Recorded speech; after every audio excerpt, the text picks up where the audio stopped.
942.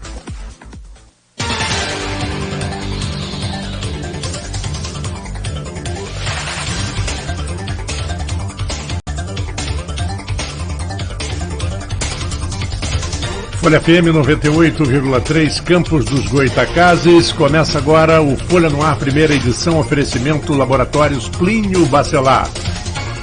São 7h02. Bom dia a todos, eu sou Marco Antônio Rodrigues. E hoje, quarta-feira, dia 24 de abril de 2019, primeiro dia depois aí do feriado no meio de semana, ou na terça-feira, por exemplo. E nós vamos conferir agora os principais assuntos e manchetes do jornal Folha da Manhã. Fundecam muda a estratégia e já começa a dar frutos. Irmãos empreendedores realizam o sonho de ter negócio próprio e abriram um bar sobre rodas na Pelinca. Tudo começou com o conceito de food truck. Barragens monitoradas, o IFE aposta em projeto para evitar tragédias.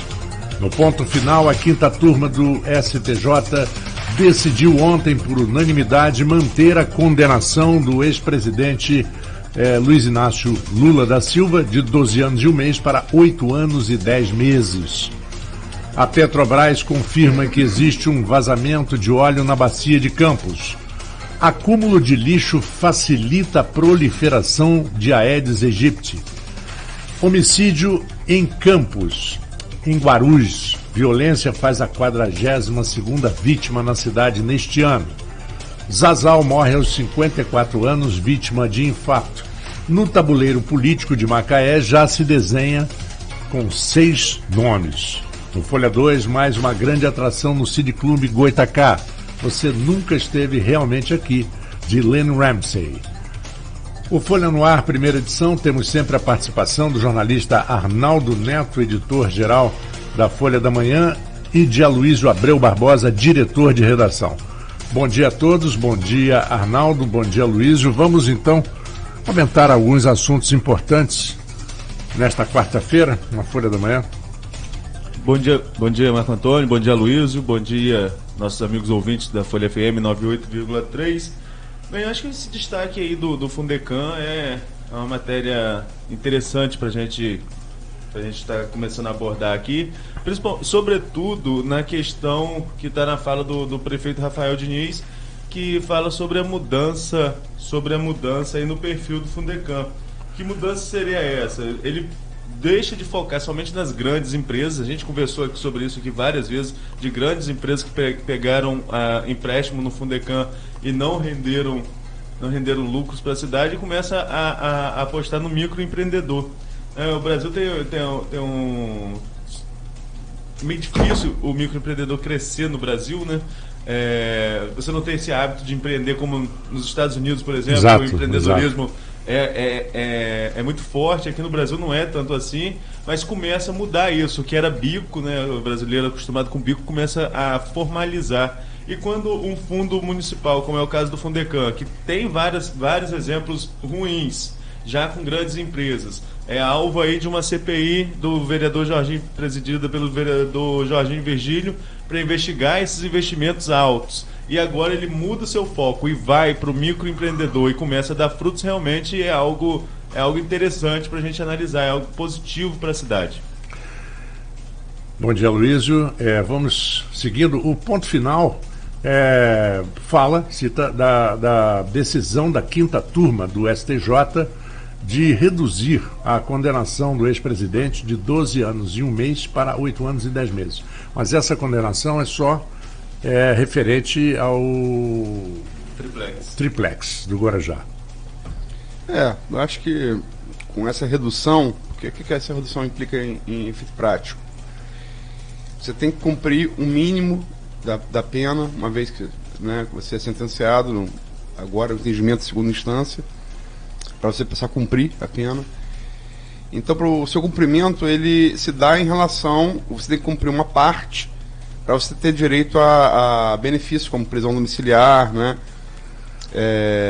E você tem que cumprir uma parte disso. Quando diminui o total da pena, diminui também, por conseguinte, o tempo que você tem que cumprir para ter os benefícios. O proporcional.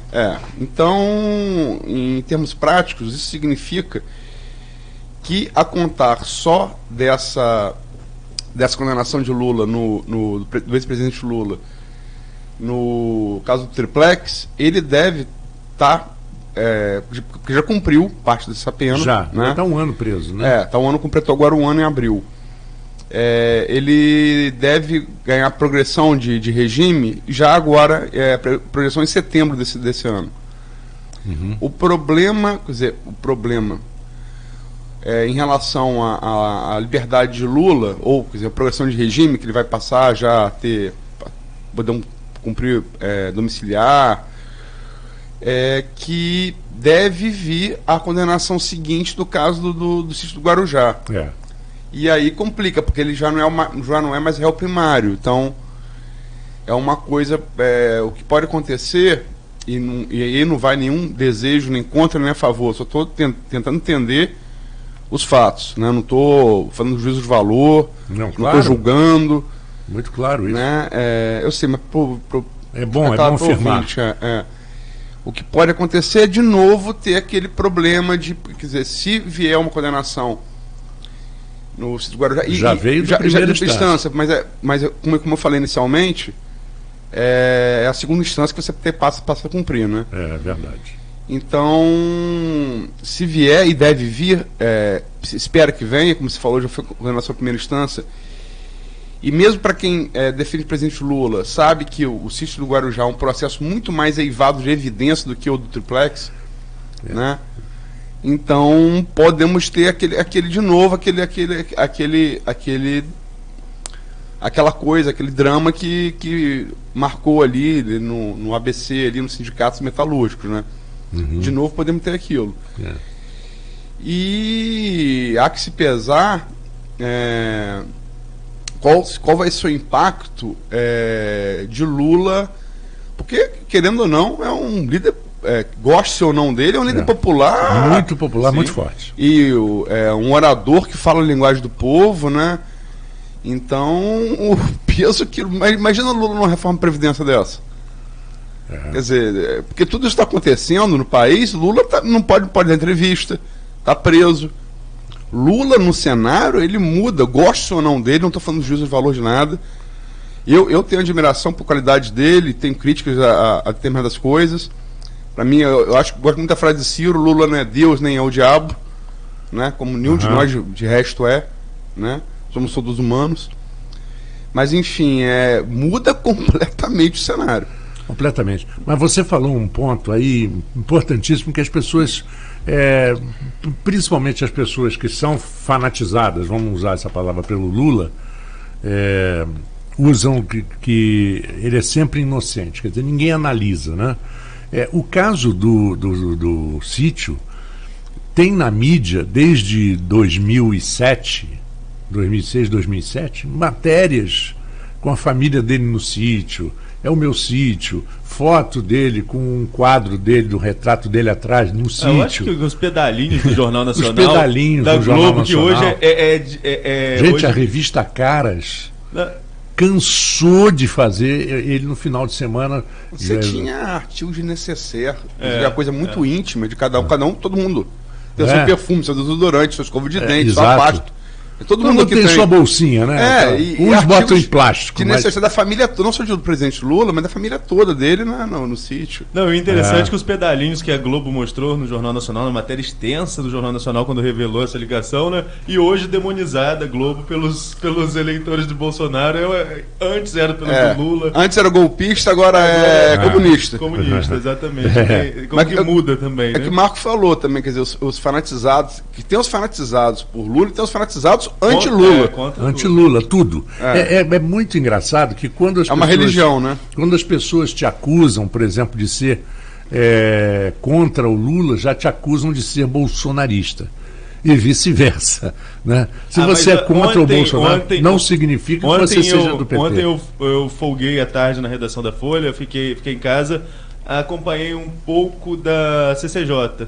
um pedaço, não assisti tudo. Peguei o discurso da Clarissa, um pedaço do discurso da Clarissa, mas o presidente Francisco... Você aproveitou feriado para acompanhar CCJ? Não, eu tava com a televisão ligada. Teve um julgamento do Lula que ficava caindo e voltando, tava com a televisão ligada. Não tava assim, mas eu ouvi um pedaço que foi interessante. Quando o presidente Francisquini, todos os argumentos que ele rebatia, mas na época do Lula e da Dilma, peraí, gente, vamos deixar, tá certo, todo mundo, ninguém espera que um governo mude de uma hora para outra, mas também você não vai discutir um assunto de relevância do tamanho que é a reforma da Previdência, pegando na época do Dilma da Lula, é um mantra, tem que desvencilhar disso. O governador tem que se desvencilhar disso. A Luiz falou semana passada uma frase que é isso mesmo, parece que não saíram do palanque. Eles continuam, parece que... Isso, o pior é que, o ouvinte se situar, você tem um camarada que ele nunca tinha feito campanha eleitoral, ele era editor de um jornal de direito nos Estados Unidos chamado Steve Bannon. E esse camarada, a campanha do Trump naufragando, né? Estava naufragando a campanha do Trump, ele entra na campanha do Trump, assume a coordenação da campanha, e o resto é a história que a gente conhece. Né? Trump foi eleito. E esse camarada, ele criou pro Trump, é um camarada que ele mudou a maneira de você fazer campanha e de fazer política nos Estados Unidos, por conseguinte, no mundo, né? Então você veja, um editor pode ser, Arnaldo pegou, fazer campanha, foi um sucesso, quer dizer, vira paradigma, né?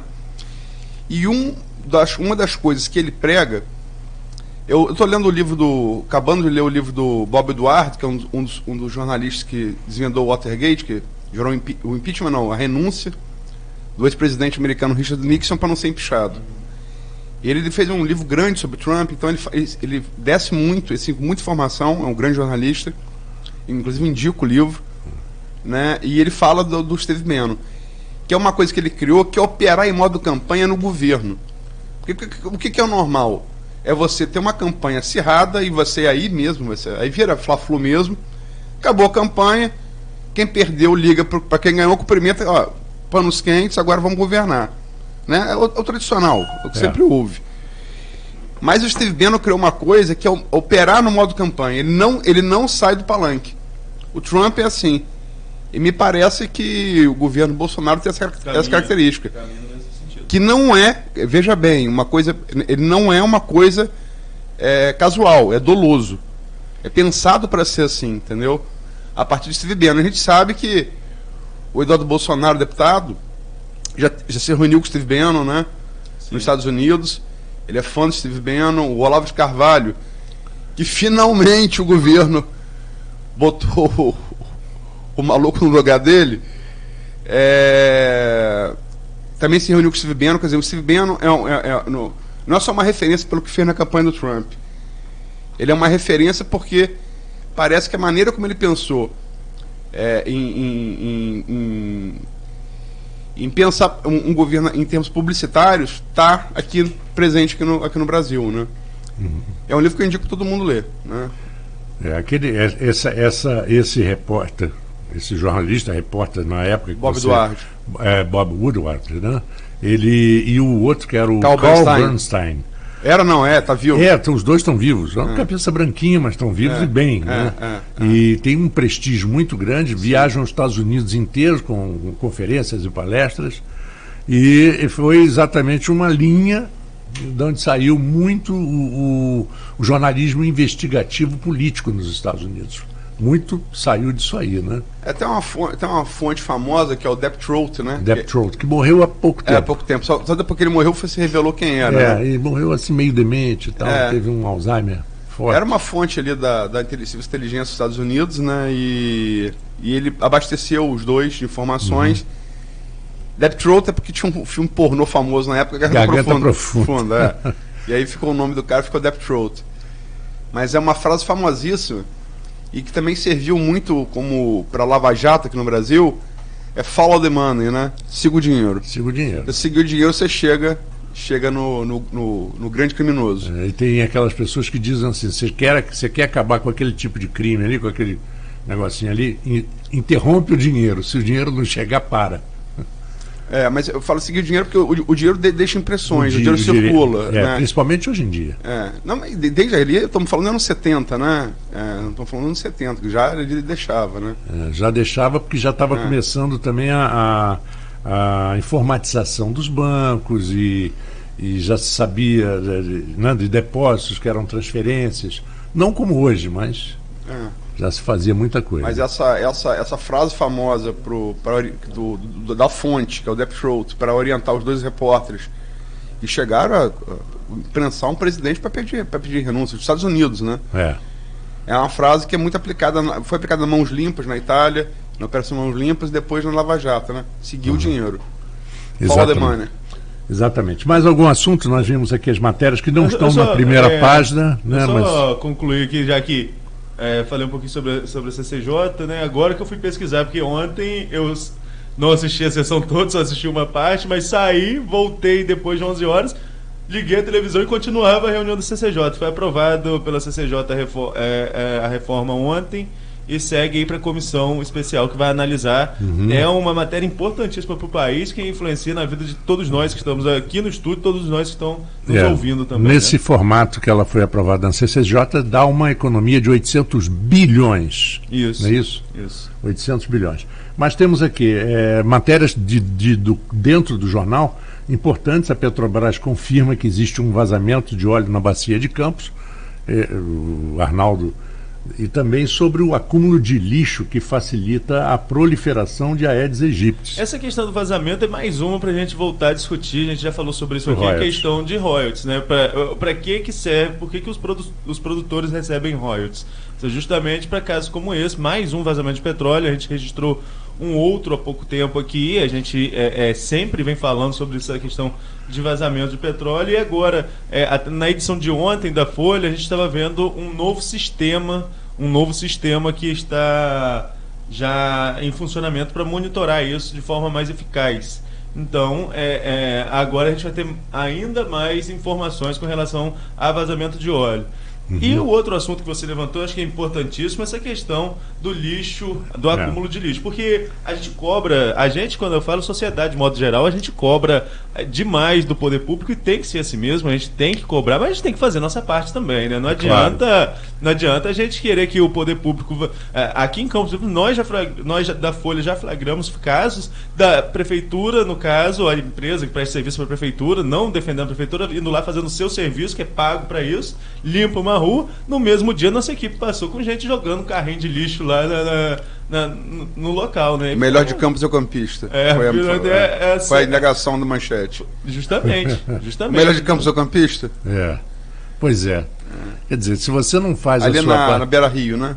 Esse caso foi na Beira Rio. Não custa nada, né? Não custa nada você ter... Porque é muito mais fácil cada morador, por exemplo, cuidar do lixo do que esperar que alguém ou um caminhão ou quem quer que seja o serviço de coleta tem que ser contínuo, tem que ter um cronograma, as pessoas têm que se programar, né? Isso aí é indiscutível. A Luísa, sempre quando a gente conversa sobre essa questão, a Luísa lembra, por exemplo, São João da Barra no final do governo de Ranulfo, na época do impeachment, que ficou sem coleta de lixo. Eu não recordo, eu tinha 5, 6 anos à época. Mas eu morava lá.